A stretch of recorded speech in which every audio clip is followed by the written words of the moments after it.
Hi, welcome. So we're TAAC. My name is Bianca, this is Lynette, and this is Lauren.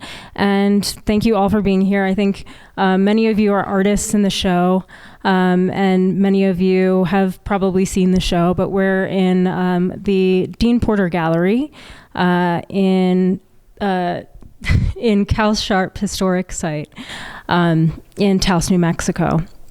And we're going to do a little panel discussion on some of the art and kind of how everything came to be and kind of why we're here. So Lauren, do you want to kind of do a little lay of the land of how this format's going to go? Sure. We are here from 6, a little after 6 to 7:30 thereabouts, and we're going to have questions with our artists, and we'll also have an opportunity for discussion, and then we'll have an opportunity for folks who are tuning in on in the Zoom universe to ask their questions as well.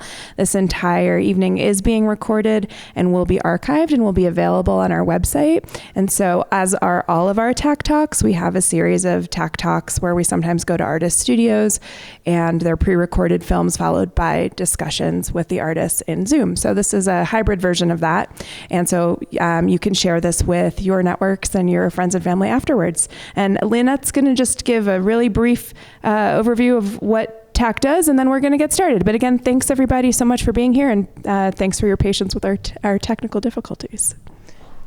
Hi everyone, thanks for coming. I'm Lynette. I'm one of the 3 board members with Lauren and Bianca. TAAC is a 501c3 nonprofit. It was conceptualized in 2020, and I like to sort of say our mission is to provide opportunities for self-identifying abstract artists in northern New Mexico. And some of those opportunities include juried exhibits, invitationals, and things like TAAC talks. Did I say invitational? And our group exhibition. Yeah, that's the one I wanted to remember. So thanks again for coming. Yeah, thanks everyone.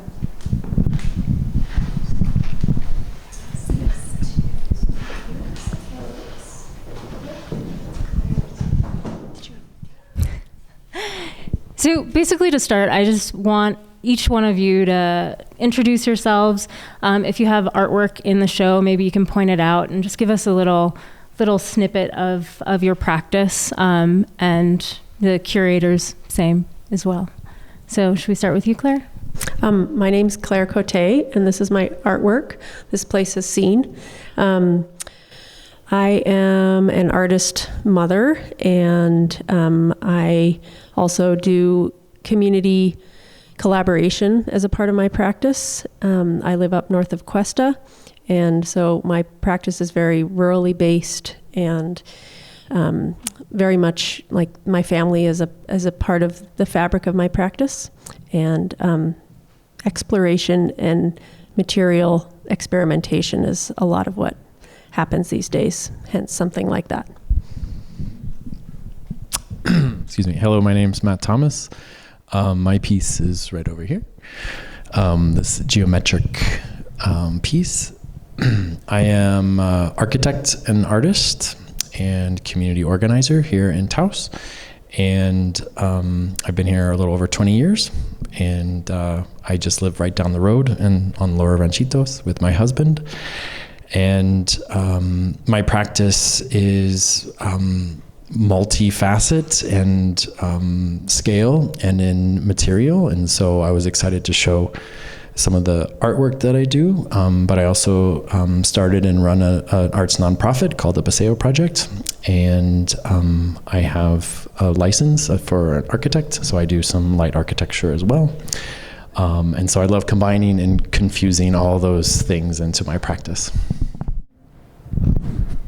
Hi, I'm Jacqueline Mallegni, and my sculpture is suspended above the pedestal in the back.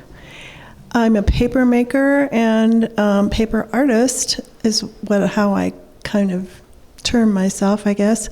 I create sculpture with handmade paper from natural materials, like the paper mulberry, which is called kozo.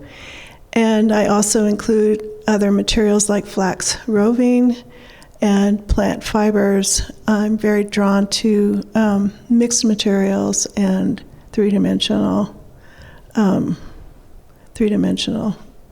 exploration. And I'm Davison Koenig. I'm the Executive Director Curator of the Couse-Sharp Historic Site here in Taos. A little bit about us and how this all came about. So we're the home and studios of E.I. Couse Joseph Henry Sharp, founders of the Taos Art Colony some 100+ years ago.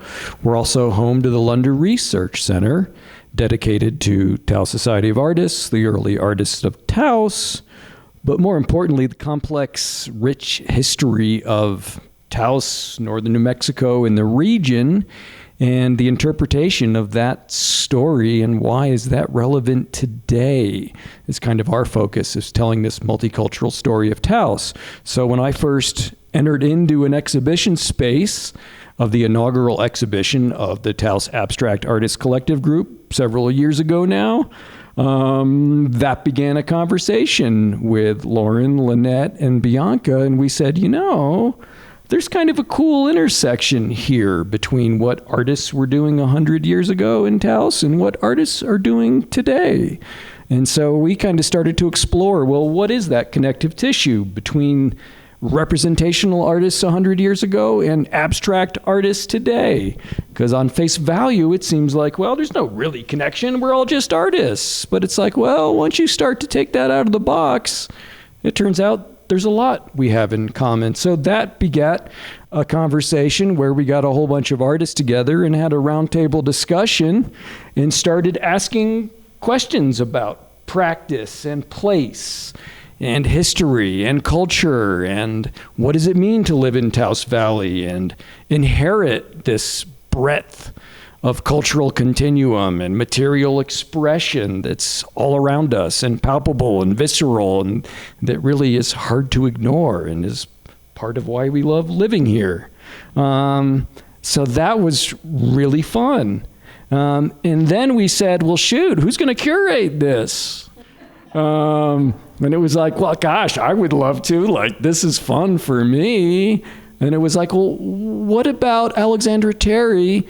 They have this new great art museum in Santa Fe. The Vladim has just opened. And wouldn't that be a fun partnership? Because even though Santa Fe and Taos have so much in common with their artistic legacy, history, we're still kind of bubbles unto ourselves. Santa Fe is that wonderful sister down there, and Taos is, we're kind of on our own up here, which is partly how we like it, but... So that begat a fun conversation with Alexandra, and thankfully she agreed to co-curate the exhibition, and we had a really good time. And initially we were very concerned. Artists, as is typical, were late to submit works. So, 3 weeks before the deadline, we were getting a little nervous. We started to review work, and we were like, well, this is great, but it'd be nice to have some more entries. And then in the end, we had 247 entries. And then we were curating digitally, which is kind of something new for me. I've always been familiar with work ahead of time before curating a show, and so this was really not easy, but on the other hand, Alexandra and I, the conversation was really easy. And so we were reviewing works together in person, but staring at a laptop. And even though the dimensions are all listed and you're reading the artist statements and you're reviewing everything, when everything's a thumbnail on a screen, it's really a challenge, like more than I anticipated. And especially when so many pieces, you need to see them in the round as well as see them in the room. But on the whole, it really was not a challenge. And I think we thoroughly enjoyed it, but really it was the installation that was exciting. And Alexandra and I did an initial layout where we printed everything out and laid it out in the room. And, we felt pretty good about it. And then it was time to install, and my weekend is Sunday, Monday, so I wasn't here on Monday, but I laid everything out on Saturday. Jake Cisneros, our site coordinator, is also our curatorial assistant and exhibit preparator. Well, he decided to install the entire exhibition while I was gone on Monday, which turned out was awesome, because I walked in Tuesday morning and went, holy smokes, this looks fabulous. And he'd completely rearranged everything. And we had the TAAC leadership come in while we were installing, but it was in fact already installed. And we all went, oh my God, this is amazing. And look at all the conversations that are happening between the pieces. And that was really fun to see, is how well it gelled and how many things made us jump around the room visually, conceptually, intellectually. Was really fun to see. And I love that discovery in an exhibition, that you can't anticipate that. It just has to happen. And I'll stop talking and hand it over. Yeah, I'm going to hand it over to Alexandra, and I'm running sort of chat back here. I'm going to ask you. I'm Alexandra Terry. I am the Curator of Contemporary Art at the New Mexico Museum of Art. And I've been here for just under a year now in New Mexico, although I've spent a great deal of time in the northern part of the state since I was young. My father lived part-time just north of Cuesta, so Taos is much more familiar to me than Santa Fe has been. So it's been an amazing learning experience for me. And I was really thrilled to be invited to be a part of this project, because it really gave me the opportunity to see so many artists work and practice in such a short span of time. It would have taken me months and months to get to everybody's studio and have the opportunity to have conversations with everyone, which I do hope to do eventually. But working alongside Davison and looking at all of the work that was submitted was really a pleasure. And being able to spend time in Taos this time around, now under a different sort of lens as the Curator of Contemporary Art, really opened my eyes to what an amazing artistic community Taos and New Mexico has and supports and nurtures. So it's been really a pleasure, and I'm grateful to be here. Apologies again. I guess my Wi-Fi might be down because we're having some rain here, but hopefully we can get through this. Thank you. Thank you so much, all of you, for the introductions. Are wonderful. I love how much knowledge you have on the region, Davison. It's really interesting to like give you a little tiny thread and where that kind of weaves into. So I guess I'm just interested in like how familiar you were with any of the artists. You kind of said you weren't very familiar in advance, but like how did you approach creating this show, and how familiar were you with any of the artists ahead of time? Yeah, no, that was really fun, was that I wasn't familiar with most of the artists. So I think it made it easier in some ways to curate, because Alexandra and I could be very objective for the most part. There were maybe 4 or 5 artists that I knew. But other than that, it was mostly new work. So that was really fun. And I think that was part of the exciting part for me is just like Alexandra was saying, is suddenly we got exposed to all these amazing artists that, I should say, I know several of the artists that made the exhibition. I probably knew a handful more from 247, but no, 90% I did not know ahead of time. So that was really fun, was just to explore all these artists. And because it really was there was a conceptual framework and a homework assignment, if you will, we actually had to read everyone's artist statements. It wasn't like we could just go, it's a great piece, they're in. It was like, no, we have to read the artist statement to see. And that was really what was fun, is most everyone, like, they really engaged with the conceptual framework of place and what does that mean and how does that inform.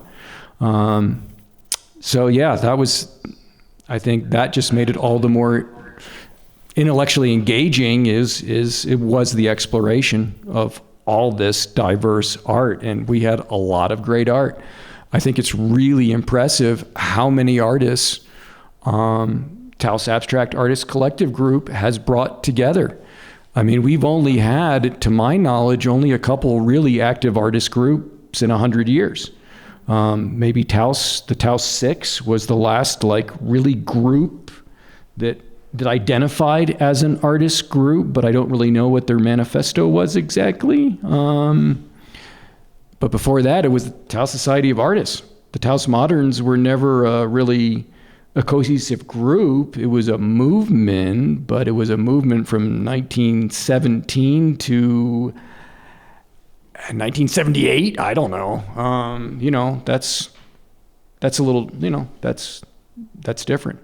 So yeah, it's really, for me, it was just exciting to see this group come along, and the level of professionalism in the Taos Abstract Artists Group leadership made it very easy to work on this exhibition.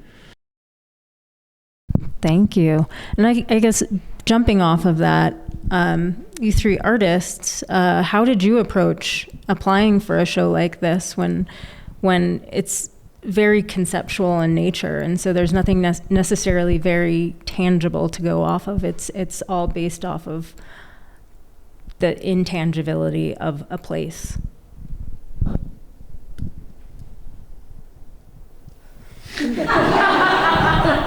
Okay, well, I'll go.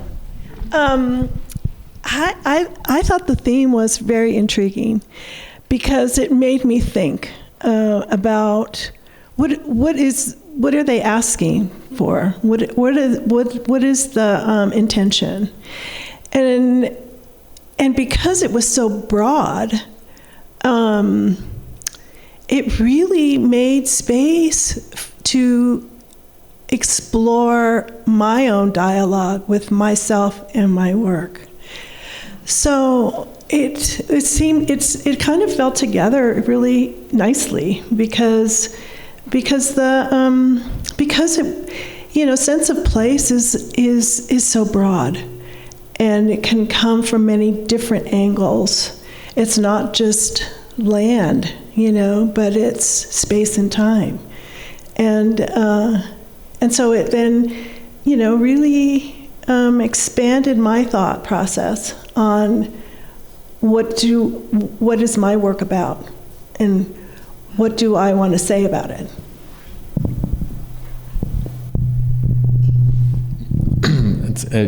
It's interesting because I've spoken to a number of artists in the show, and I feel like there's that common theme. I felt the same way. I was like, it was really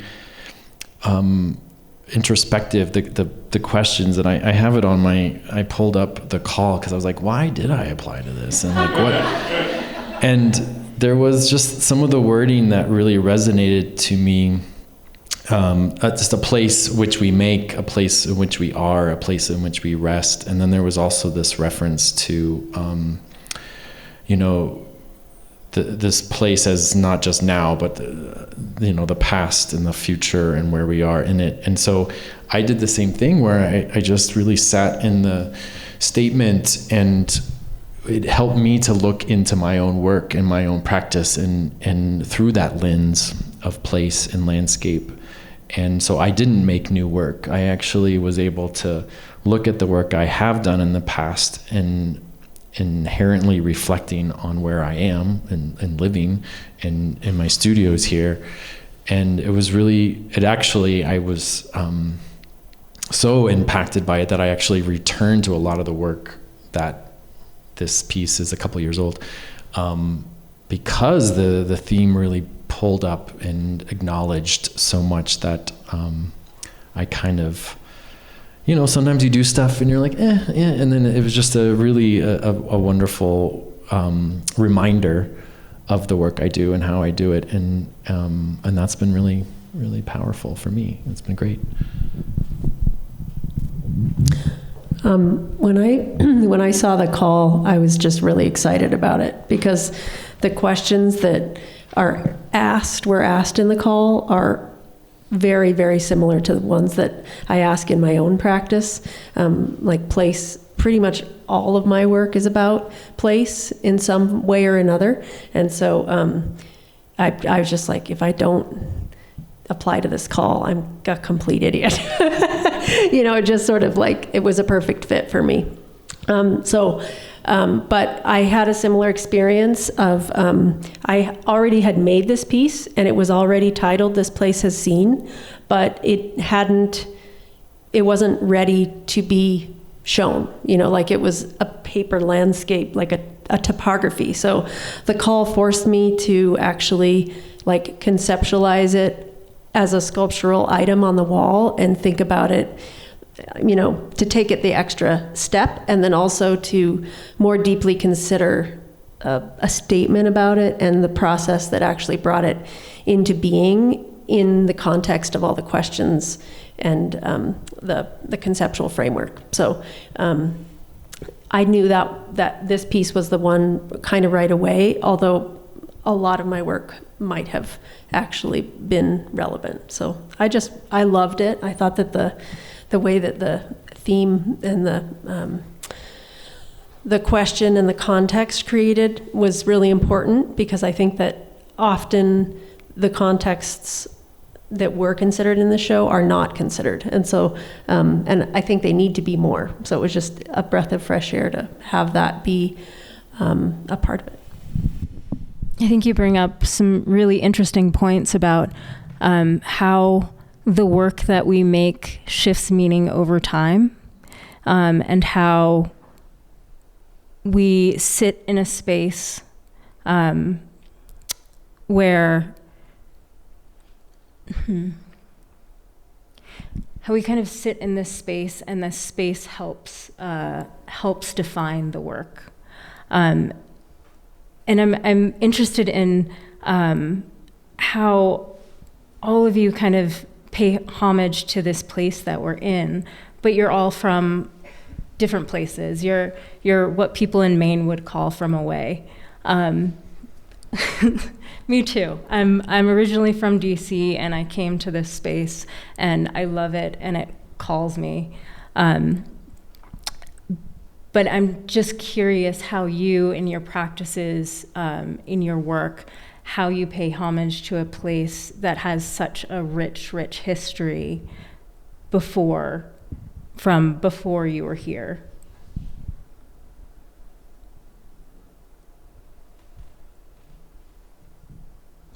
You look like you have something to say. I always have something to say.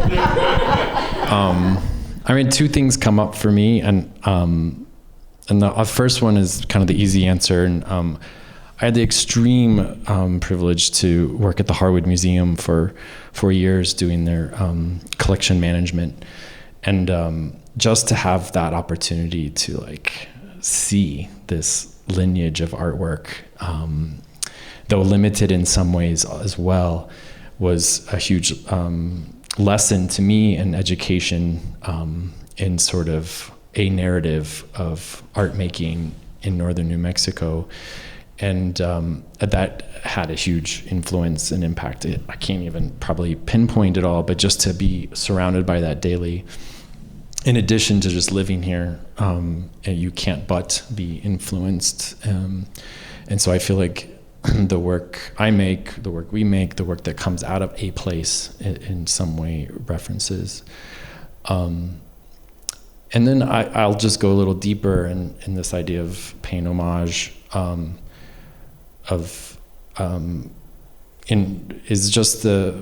I personally resonate with sort of the story of the LGBTQ story within northern New Mexico. And if you haven't seen the show in Santa Fe, out west at the New Mexico Museum of Art, it's fantastic. Christian, a colleague, had curated that. And it's a beautiful show that highlights this place as a sanctuary, as a place of creating a space for queer community for some time. And so I feel like I want to be a part of that community. I want to share in that community. And I feel like, it's 2024, you guys, but it's still not easy. And so I think I want to pay respect for the past artists who struggled with their identity and paying homage to that, whether who they were and whether they're out or what. But there's something in this space that has drawn people to feel community and to feel safe, and I've felt that 10,000%. And not everyone does. And so for me, it's really important to express my identity with my art making and my living in community, because I think that's just where I'm at with that. I lost my train of thought. But yeah, I think that's how I would like to reference, pay homage. It's such a hard thing to like really articulate, to pay homage to something, but that's how I refer or find place or reference, I guess, in time and space, I guess, for me. I don't know if anyone wants to answer that question. I feel like if I were to fill in for where you were going at the end, that you're continuing to make it more inviting and easier for those as well, like by adding your own voice and your own, courage to the situation. I don't know if that's where you were going, but that's what I heard. Thank you. That's what I heard. You're welcome to finish my sentences. I actually am from here. I don't know how politically correct it is, but I would call myself a blonde norteña because I don't come from anywhere else. My mom is from California and my dad's from Pennsylvania, and they came here in the 70s. So I did grow up here. My heritage is not, 400 years from here.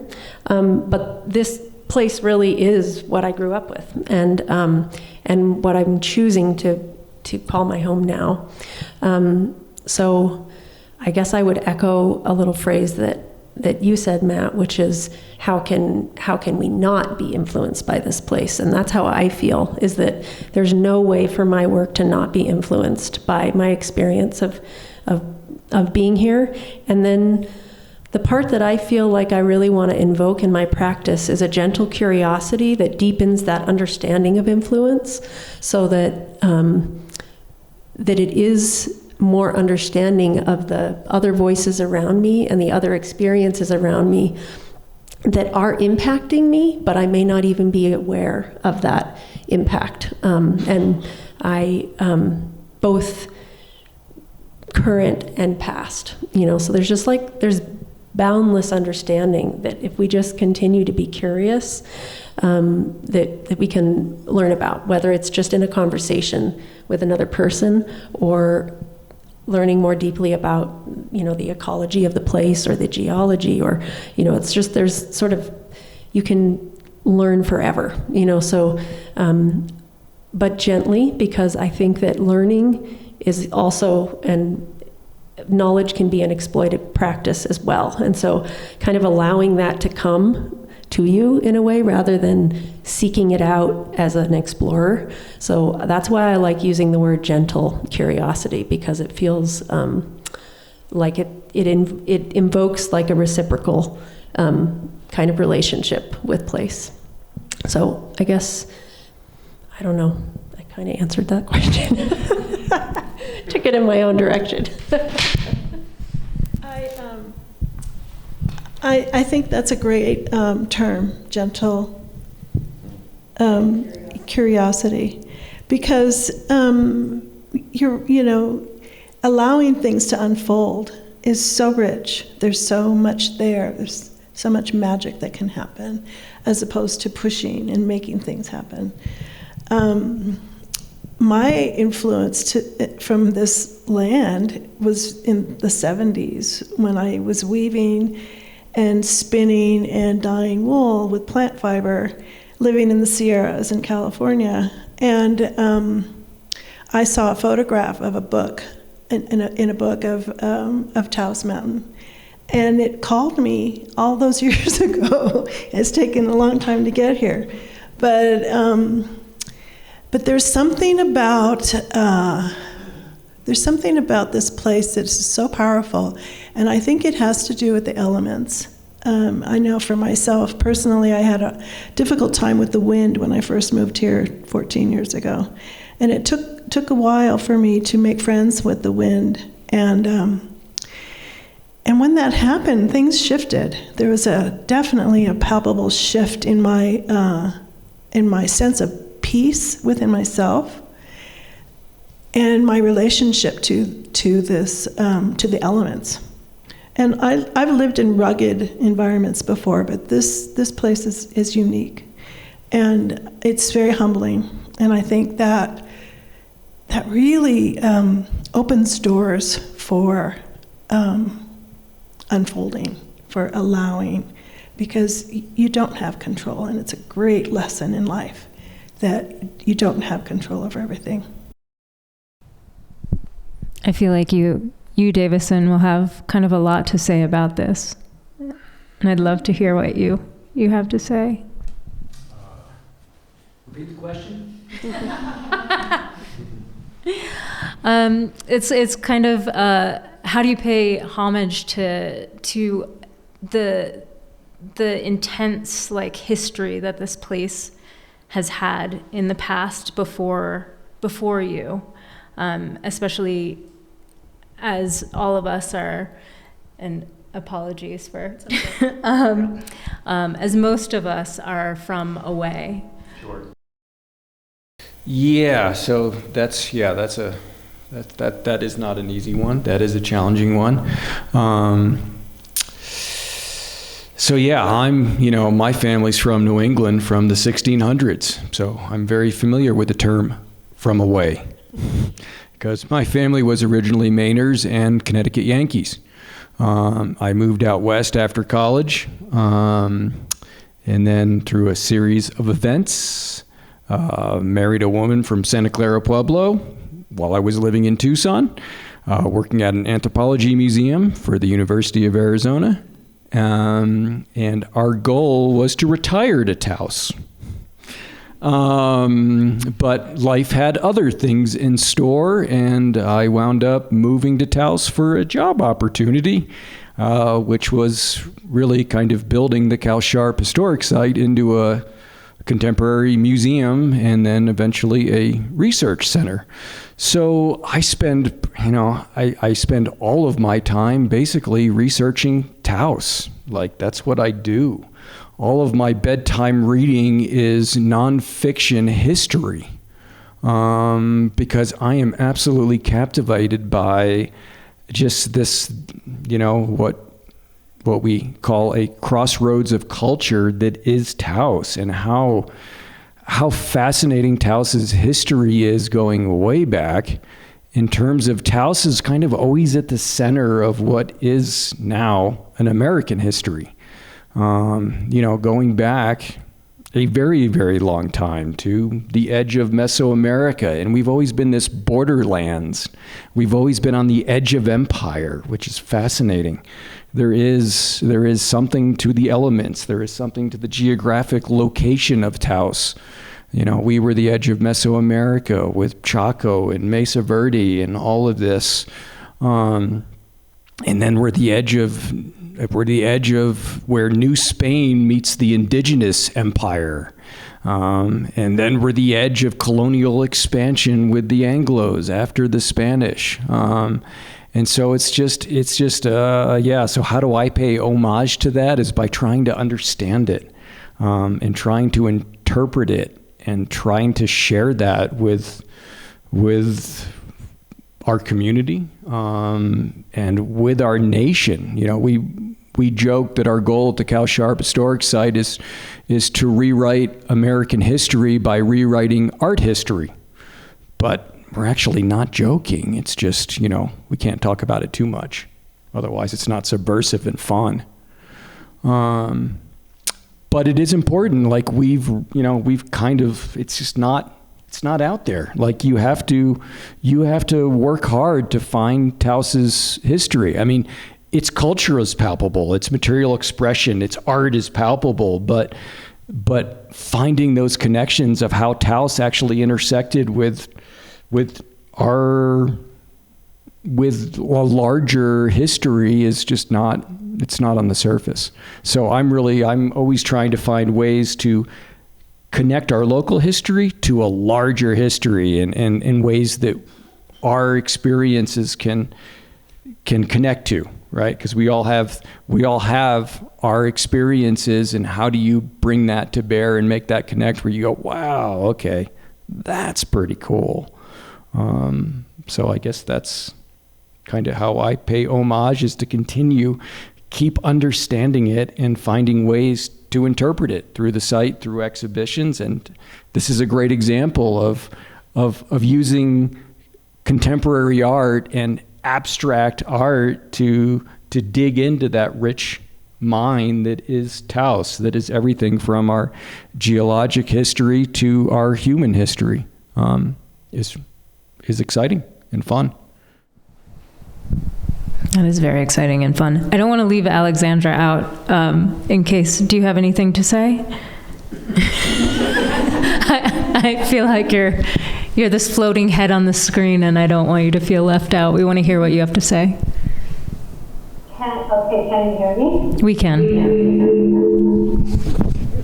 Okay, well, one thing I wanted to add to what the artists were saying about place, and how the context of the show was particularly interesting for me, has to do with my new role at the Vladam.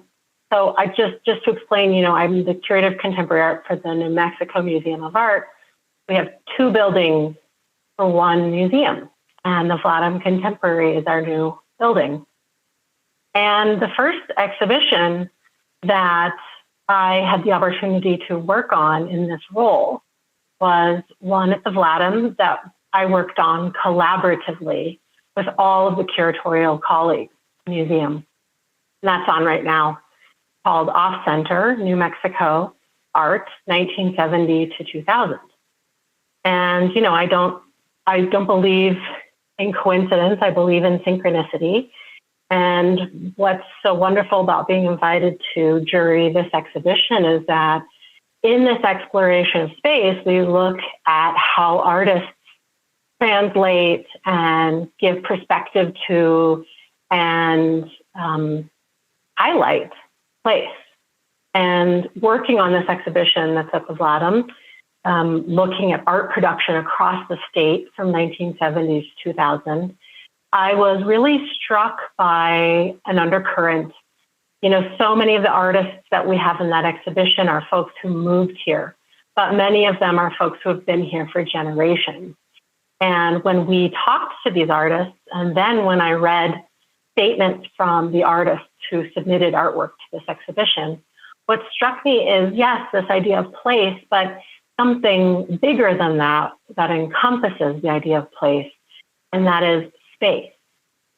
People find their artistic voice in this location because of space. And I guess what I mean by that is, yes, locale, landscape, so many people talk about the light, the sky, how big the sky is. There's also something about how time is incorporated into that, and what time allows people to do here, and how people use time as part of their artwork. I've heard from many people that they moved here because they were in a maybe big metropolitan city. They didn't feel that they could tap into their creativity just with all the hustle and bustle. And then there's the very real challenge of being one artist amongst hundreds of thousands in a large capital city, where you may not have the same opportunities to have your voice heard. And to me, so many of these stories of people coming here, and then so much of the innovation that has happened artistically and creatively from folks who have lived here from generation to generation, has to do with space. And it's this coming together of land, sky, time, area, but also the space between us, and how the community of New Mexico is so heartfelt and open and sharing and caring. And I just have witnessed, since I've been here, how much collaboration there is and how open folks are to collaboration. And seeing how the Taos Abstract Artists Collective worked with the Couse-Sharp House and the way so many of the artists in the show have worked together with one another before, I think that really is a product of this space and the energy that exists between us and amongst us. So I just feel, again, really grateful to have had that opportunity for this project to kind of align with what I was already sort of picking up on and giving me an opportunity to articulate that in another way.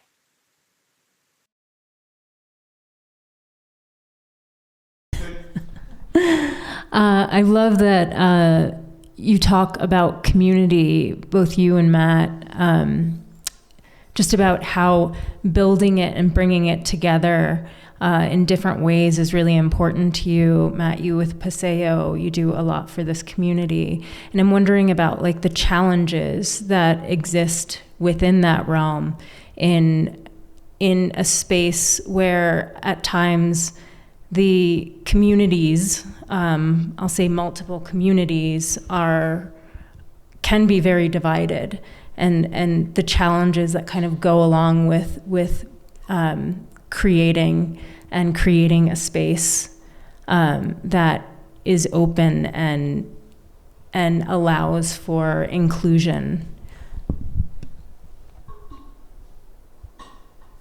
Yeah.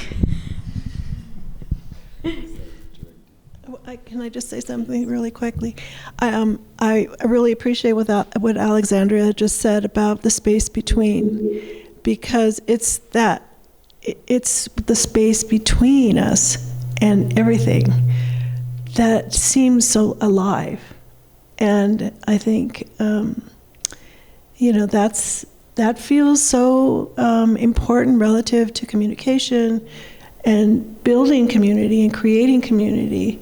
And how the space between, understanding that space between and the differences of opinions and ideas and perceptions, they're part of who we are all the time.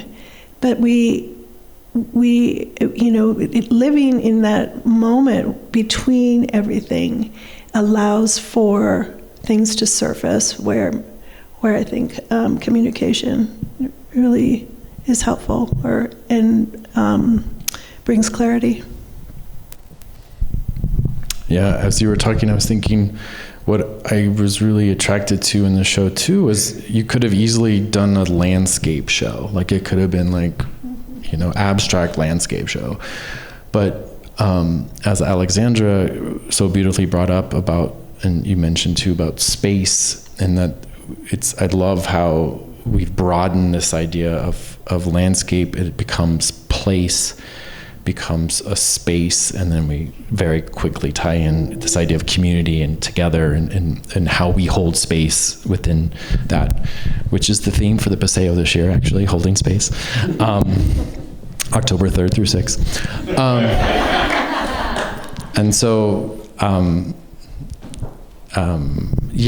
so your question about, I feel like we're moving in some interesting directions that is even more, that goes conceptually deeper into the artwork, I guess, into our own practices. And so I guess just to respond to kind of that question of community and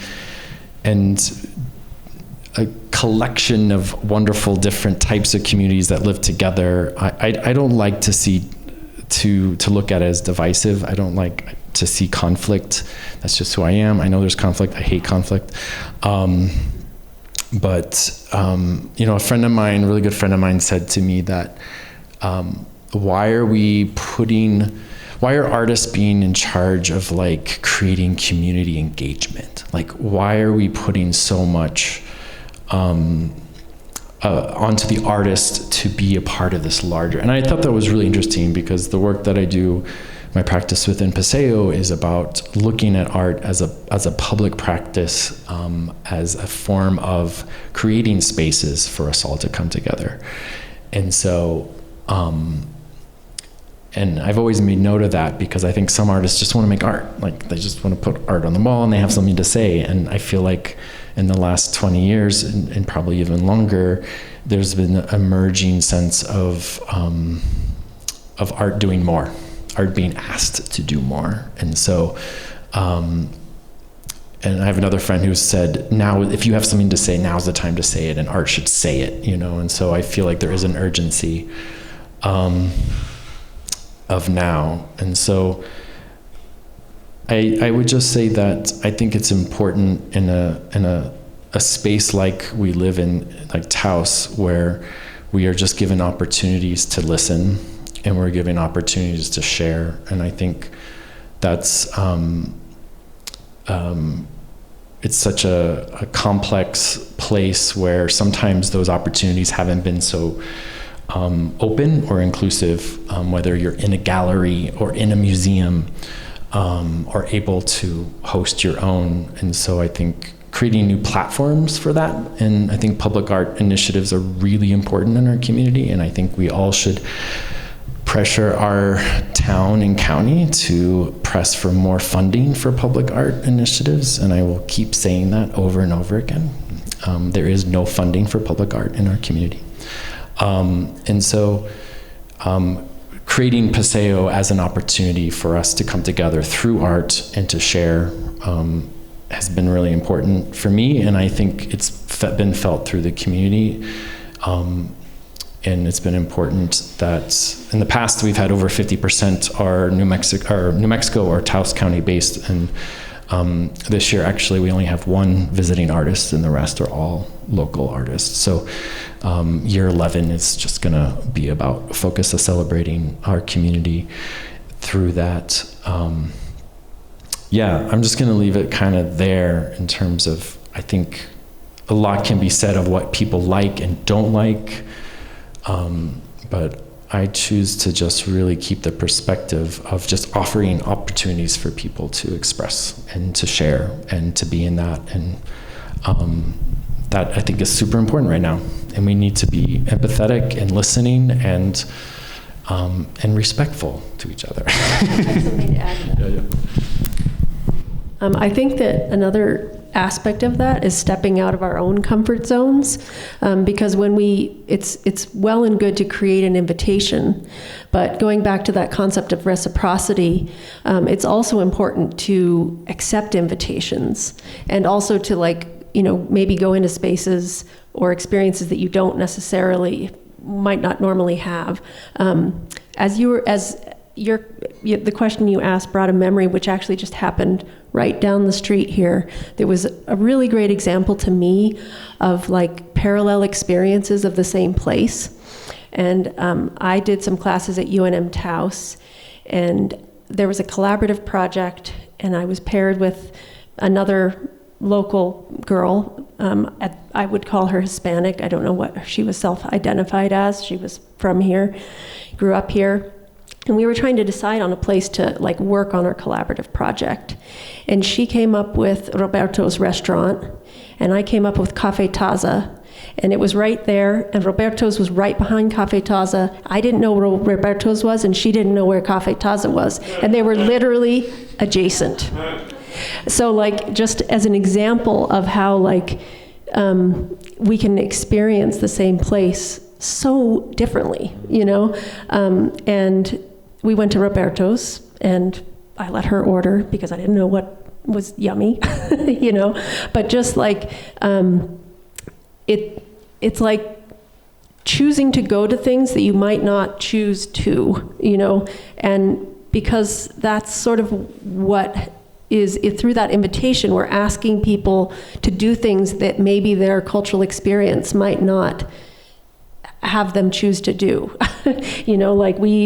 The way that community connects here historically is through church and family, and so we have these public spaces, and we're creating these different ways of interacting as communities, and the more the better, I think. But it's interesting to acknowledge that is still a very present structure, all throughout all of our communities within northern New Mexico, you know, and so as an organizer, I've stepped back a little bit from that role, but I've also like produced events and things. And as an organizer, it's very easy to just always want to invite, but it's so important for us to also like step out of our own spaces and you know, see what other experiences there are. So I'll just add that. Another part of my practice, my arts practice as a community collaborator is as a story collection facilitator, and like creating an archive in connection with the Cuesta Library for stories, local stories from northern Taos County of like all different folks. So the concept of story and of place runs through that as well. And in the process of inviting people to share their stories, these kinds of insights become very clear, you know, of different experiences in the same place. I think that's very lovely, in terms of like building a story and building an archive. And with that said, I would love to invite any of you who have questions or have any sort of comments to kind of add to this archive.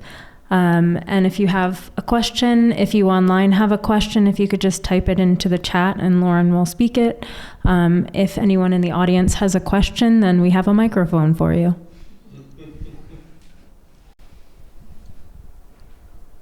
Anybody? Lauren, do we have any questions online? Okay.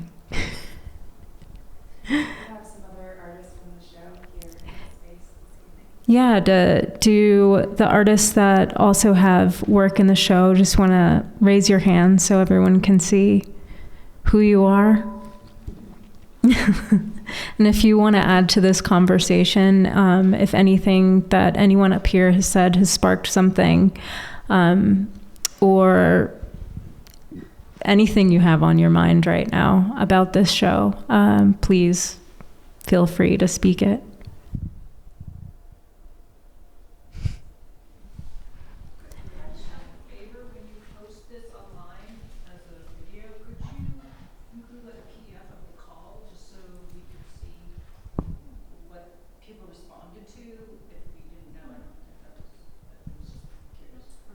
Yeah, absolutely.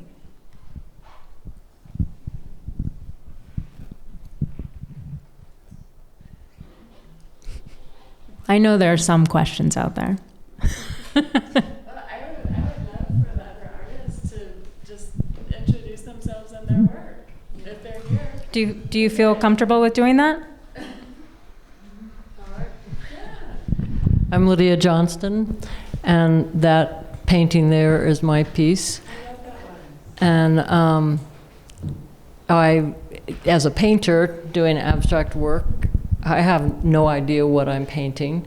And it was an incredibly good exercise to try and figure out, well, how does place influence it? Because it's huge. And I've always said, well, place is where all my inspiration comes from. It's this place gives me, well, we said space. It just allows me to have the sort of solitude and silence and space I need. And I spend time up in the mountains, and it is where my inspiration comes from, but it just sort of goes into my head and comes out in mysterious ways. And I love that. And I'd never had to really try and put into words all of that. And it was an incredibly good, difficult exercise to really put into words how place influences our work, and especially when it's totally abstract and it's not a landscape and it's not even a skyscape or anything. But this place has huge influence on so many different levels.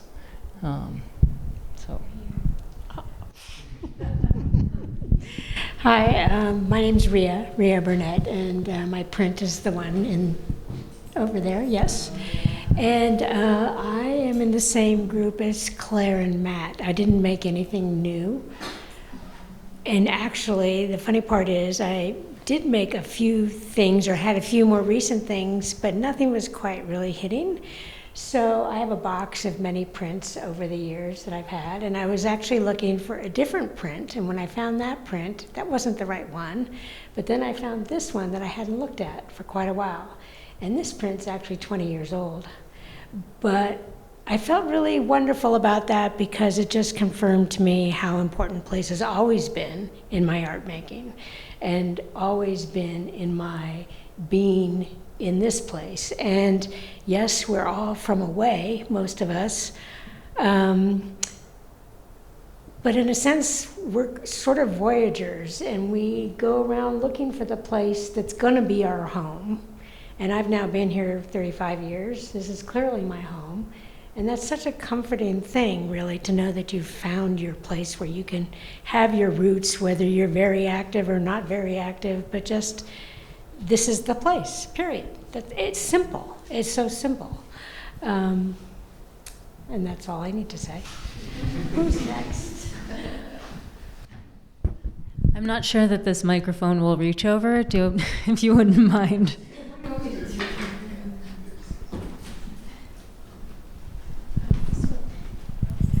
I'm Paula Verona, and that's my piece behind us, the slate piece, Linthic and Caustic. And, I gave a lot of thought about our sense of place and how it informs our art. And there's no doubt, all of us have experienced the same thing. But with that particular piece that I did actually for the show, it was, the inspiration, I think, was, how we all feel. We all come home to Taos, and I called it homecoming, and we get to the top of the hill, and we see the tree, the dead tree, and we see the gorge, and we say, I'm home. And I know we all feel that same feeling, and that's what's special about this place. Yes, we all talk about the light and the beautiful landscapes and all these other things, but the magic of Taos, the vibration of Taos, I think that's what it's all about for all of us when we say the mountain calls us. And so that's, I think it was wonderful that we had this opportunity to really search and feel and express that sense of place and how what Taos means to us. Who else is here? Oh, there you go. You got to come up too. Hi, my name is Anna Bush Cruz, and this is my piece here, the ceramic piece, and it's called Volcanic White Line. And I did start, it's part of a series I've been working on, so it wasn't made specially for this show, but the idea of place has been very strong in my work for decades, actually. And I was in a show in Cardiff in South Wales about 15 years ago that was called Mapping, which of course is an idea very related to place. And of course, putting names on a place confers ownership on it. And of course, this is happening more and more in Taos now. People do come from other places, and they name all kinds of things. And the old names of Taos, like Los Cordovas, Valerio Road, Ranchitos, all of those are Hispanic names, but of course, before them, there were lots of other names too that we don't use now, the Indian names. And so the Indian community here has been very, very important in Taos, and the Hispanic community, and now all those things are changing. So, I am from Taos, and I was away from Taos for about 50 years, and I came back about 10 years ago, and that's when I started making ceramic sculpture, and I feel it's very tied to the landscape here. Who else?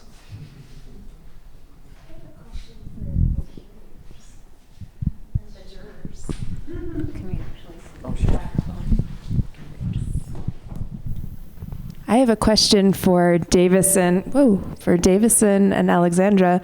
Maybe it's an observation / question, but we're talking about place, and when I first, obviously, because of the show title and the call, and when I first stepped into the gallery, the thing that I was struck by was texture and materiality. And so I'm just curious, of course, you had all of the statements to go through. It's really different seeing and reading the statement and then regarding a work kind of relationally in person. And so I guess, to what extent do you think about maybe the materiality or the texture as being related to that theme of place? As I look at each piece, and I've been kind of looking around and I've read all of the statements as well, I see kind of, each work kind of infused with that, but I'm just curious how each of you regard this idea about materiality perhaps as well.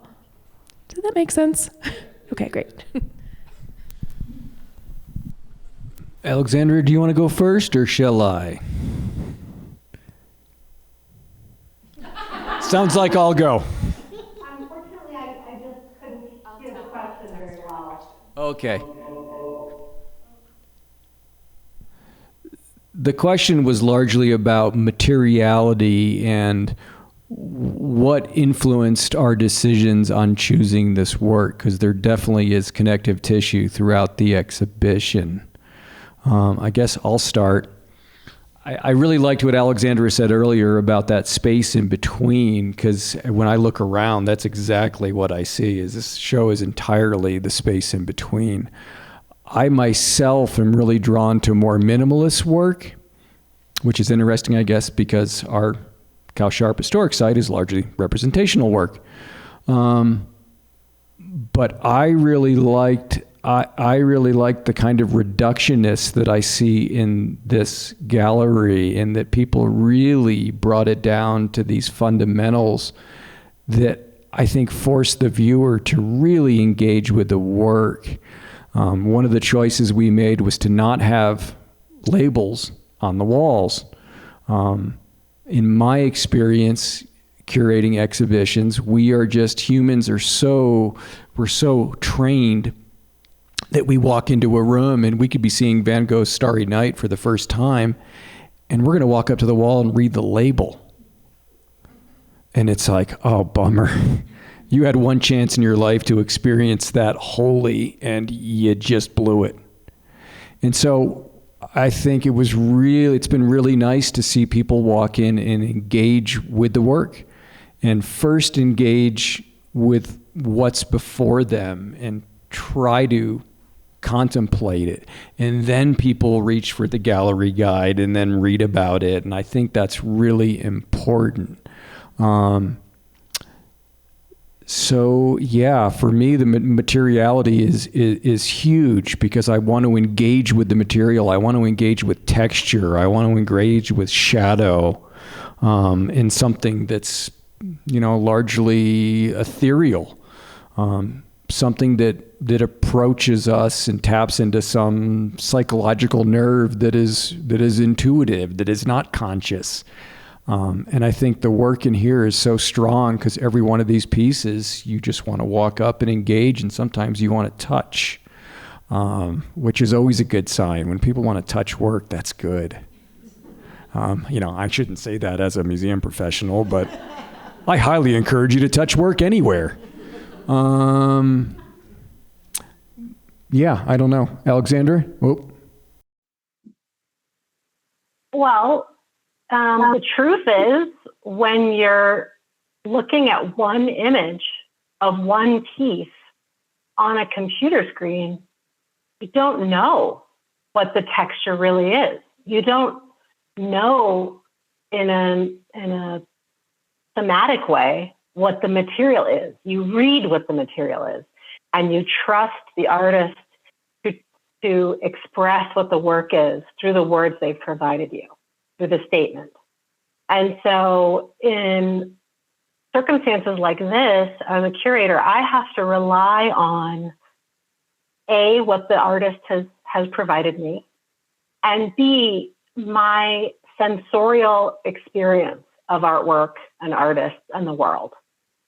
And I think one thing that Davison and I both remarked upon when we first saw the work in person. I mean, he saw the work before I did, but when I first arrived to hang the show, there were some big surprises. There were surprises in the composition even. So I think these circumstances, these opportunities, you have to rely on your intuition. And of course, there's an immediate cerebral and somatic response to an image that you see on a screen.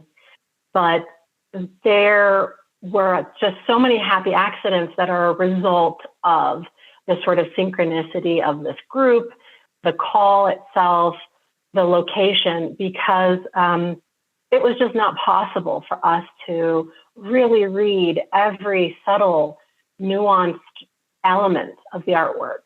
And I think, what Davison was stressing about reading the label, we as humans, we want to make sure that we're right. We see something, we recognize something in an artwork. Often it's intuitive and it's ephemeral and it's feeling, but that label kind of lets us know, like, oh, did I see that line correctly? Is that charcoal, or is this the right material, or is this what the artist was going for? And in contemporary art, where so many folks are perhaps intimidated by it because they think, oh, I don't get it. It becomes even more complex when it's non-representational, and then even more complex when it's artwork selected through a process like this. So it's really about trusting the process, trusting the artist, Davison and I trusting each other, and really just leaning into feeling that what we're sensing when we're doing this process is correct, and knowing that there are going to be pleasant surprises on the other end. Yeah, those some really good points. Yeah, I mean, I felt like for us it was kind of daring in some ways to curate digitally, and then you kind of had to hold your breath and cross your fingers and say, okay, artwork's starting to arrive. Is that what we pictured? And there was definitely some apprehension along the way. But in the end, it was absolutely just so gratifying to be like, oh, actually, the work has exceeded our expectations, even though there were definitely surprises. Some pieces came in half the size we imagined. Some pieces came in larger than we imagined. And so it was really interesting, even though in theory you had information, it wasn't the same as being in the room with the artwork. And so, yeah, there was a point at which you had to just trust, okay, I don't know, I've curated 70 exhibitions. Like, I've done this a little while, but on the other hand, you're like, oh, okay, I hope this works, because a lot of people are going to show up, and, we want the artists to feel like we've done them justice, right? You now have a responsibility to 247 pieces that have been submitted, and 100, 200 something artists. Like, you have a responsibility. That's kind of heavy. So there's that little I hope this comes out right. But I think it was really gratifying for both of us to see the final exhibition. And for me, it's an honor to be able to do this. Like, this is amazing, to be able to work with all these artists and be able to feel like, yeah, I think we did them proud. I think we created a really, really fun conversation, a cathartic conversation. And talking about community, there were some really good points made about across the gamut that, yeah, New Mexico is northern New Mexico. I can't speak to anything really below Santa Fe in my experience, but this community, and Taos in particular, is pretty amazing. Like, I feel, going back to the homage question, like, I feel a responsibility to Taos living here. Like, because Taos welcomed me and my wife when we arrived here. I came as an itinerant museum consultant. And next thing you know, a community was welcoming me here, and suddenly we were like, yeah, no, we're selling the house in Tucson.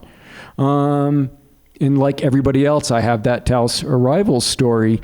But yet within that, we have all these communities within this larger community. And it's so easy to be in our bubble, our world, And we really have to be conscious that, yeah, there are all these other communities within our community. And it isn't about just the invitation, it is about finding ways to really connect with all the communities within our community. So this was a great example, because Taos Abstract Artists Collective Group could easily not be a part of the Couse-Sharp circle, because we have a little circle. And so it was really nice to bring these communities together. It has been incredibly rewarding. So I just want to say it's an honor for me and for Couse-Sharp to host this exhibition, work with everyone, and get to know a whole bunch of artists I didn't know before. So thank you. And we wanna echo that as well. Thank you so much. I just wanted to mention that in the 1950s, there was a group in Taos called the Taos Art Association, and they are the ones who started the Stables Gallery. And so, and they were not, self-defined as modernists, but they kind of were, and that definition arrived later. But they, even though they had many, many different practices and approaches and came from different places, they did work together to run the Stables Gallery, which was quite an amazing thing at the time. Yeah, thank you for that history. That was huge. The impact of Stables in the community during that period. And I was lucky enough to work there one summer when I was in high school. Nice. Right on. So yeah, I just wanted to echo that as well. From all of us at TAAC, we are so appreciative of all the labor that goes into putting on a show like this, going through 247 artworks, and for all of you artists, for the amount of labor it takes to make the things that you make, and the passion that it takes to wake up every day and know that this is the thing that you have to do, you have to create. And we're all working artists, the three of us, and we just understand how hard it is and how much time and effort it takes and how much you put into it. And so all of you up here, all of you who applied, all of you in the audience that have made these works, thank you so much from us at Taos Abstract Artists Collective. And I think with that, unless anyone else has anything to say or any questions, we're gonna Anna Bush. I do have a question. Cruz. I was just wondering about when you said you selected things from the thumbnails. You can't enlarge the thumbnails? You kind of can. Kind of. You're still looking at a screen. Okay, I know, but still. Okay, it's a big screen.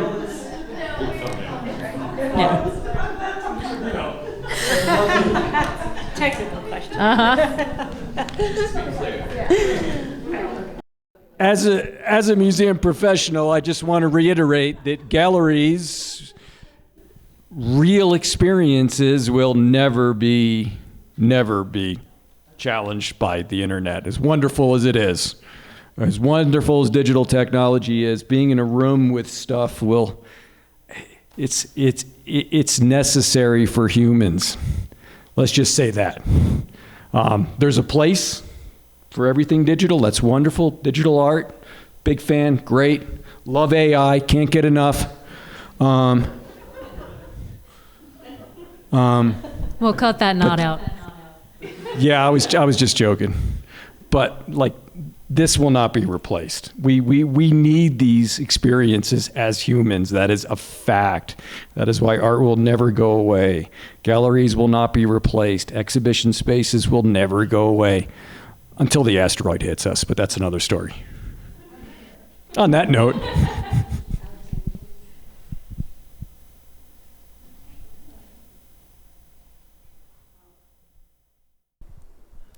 Does she have something to say? Did Alexandra have something to say? No, thank you all. Thank you again for inviting me. And it was a pleasure to be a floating head on a screen in front of you all tonight. We love that floating head. Thank you.